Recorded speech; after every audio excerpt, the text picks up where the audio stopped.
شمر ذی الجوشن، اس خبیث مردود نے عمرو بن سعد سے کہا تم سپہ سالار ہو، جنگ کے شروع کرنے کی اجازت دے دو۔ اسی اسنا میں حر بن یزید جو 1000 کا لشکر لے کر سب سے پہلے امام حسین کے پاس آیا تھا، اس نے آ کر کے پوچھا اے لوگو، کیا تم صحیح میں حسین کے ساتھ جنگ کرنا چاہتے ہو؟ حقیقت میں تم لڑو گے امام حسین کے ساتھ؟ تو سبوں نے کہا ہم آئے اسی لیے ہیں کہ حسین کے ساتھ ہم وہ سلوک کریں گے کہ دنیا یاد رکھے گی۔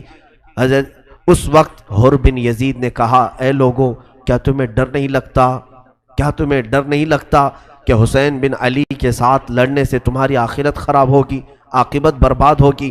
لوگوں نے اسے تانا مارنا شروع کیا کہ تو وفادار نہیں ہے، یزید کو ہم خط لکھ کر کے بھیج دیں گے، 1000 کا لشکر دے کر کے تجھے بھیجا گیا تھا حسین کو گرفتار کرنے کے لیے، تو اب بہکی باتیں کر رہا ہے۔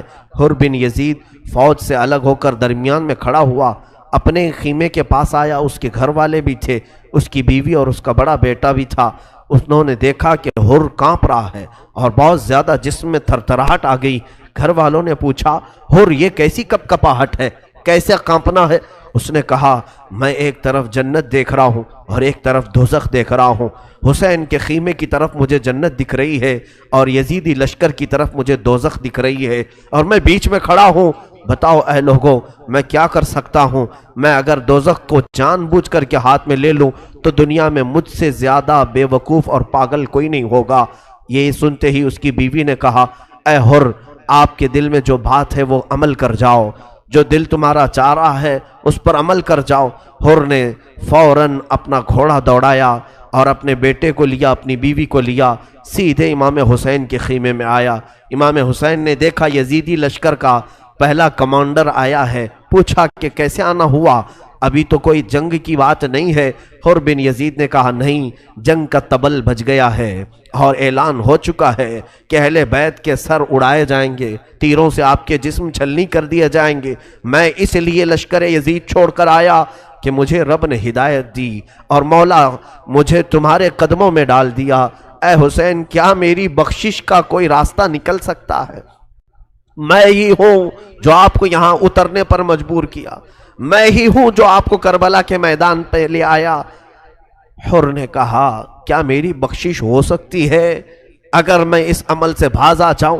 حسین ابن علی نے اس وقت بھی گلے لگایا اور کہا انت حر فی الدنیا و فی الاخرہ، اے حر تو دنیا میں بھی آزاد ہے اور آخرت میں بھی آزاد ہے۔ یہ اہل بیت کی شان ہے۔ اخیر وقت میں وہ آیا، حسین ابن علی نے گلے لگا لیا اور اس کے بعد حر نے کہا اے حسین آپ حکم فرمائیں، میں آپ کی طرف سے سب سے پہلے لڑنے کے لیے جاؤں گا۔ آیا تھا یزید کی طرف سے، اسی کو کہتے ہیں مولا کی ہدایت کاملہ۔ جب رب تبارک و تعالیٰ چاہتا ہے تو کفر کے اڈے سے بھی کسی کو نکال کر دائرہ اسلام میں لے آتا ہے، اور جب کبھی کسی کو گمراہ کرنا چاہے تو کعبہ کے قریب رکھ کر کے بھی کسی کو بے ایمان اور کفر کی موت مار دیتا ہے۔ اللہ کی ہدایت پر اور اسی کی آس میں رہو اور ایمان کا تقاضا کرتے رہو، طلب کرتے رہو۔ عزیزان گرامی، صبح عاشور کی ہے، دن یہ عاشورہ کا چل پڑا ہے۔ امام عالی مقام نے اس وقت اپنے گھر والوں کو صبر کی تلقین شروع کر دی، پھر سے دوبارہ جمع کر کے کہا اب بھی وقت ہے، تم سب کے سب پلٹ جاؤ، میں اکیلا نپٹ لوں گا، جب تک میری طاقت ہے میں ان کے ساتھ جو معاملات ہوں گے نپٹ لوں گا، لیکن مجال ہے کسی ایک شہزادے نے بھی کہا ہو ہم واپس چلے جائیں، کسی نے نہیں کہا۔ اس کے بعد عمرو بن سعد ظالم یزید کا سپہ سالار شمر ذی الجوشن کو لے کر اعلان کر دیا کہ تیر تان لیے جائیں۔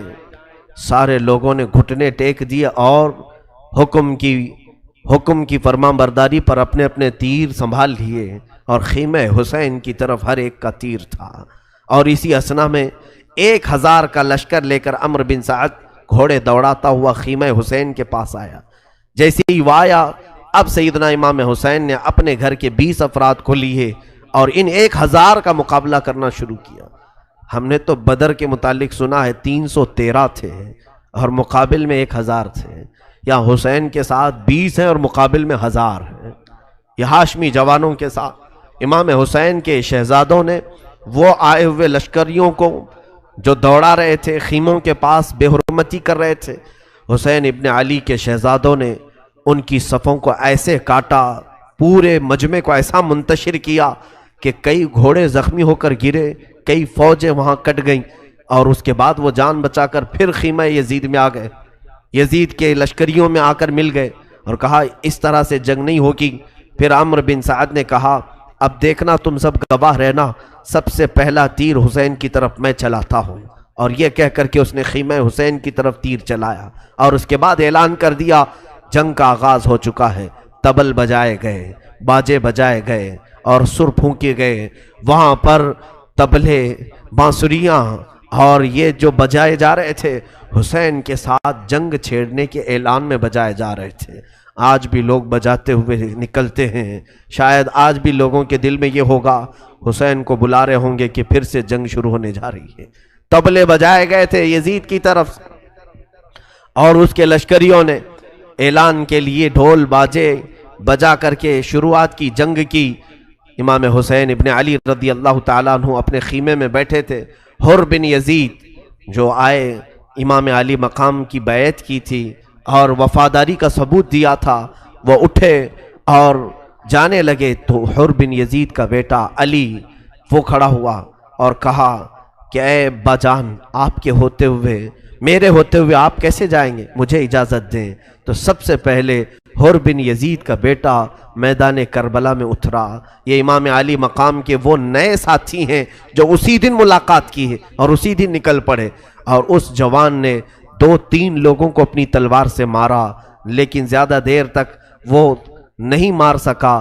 اچانک اسی اثنا میں ظالموں نے اسے گھیر کر شہید کر دیا۔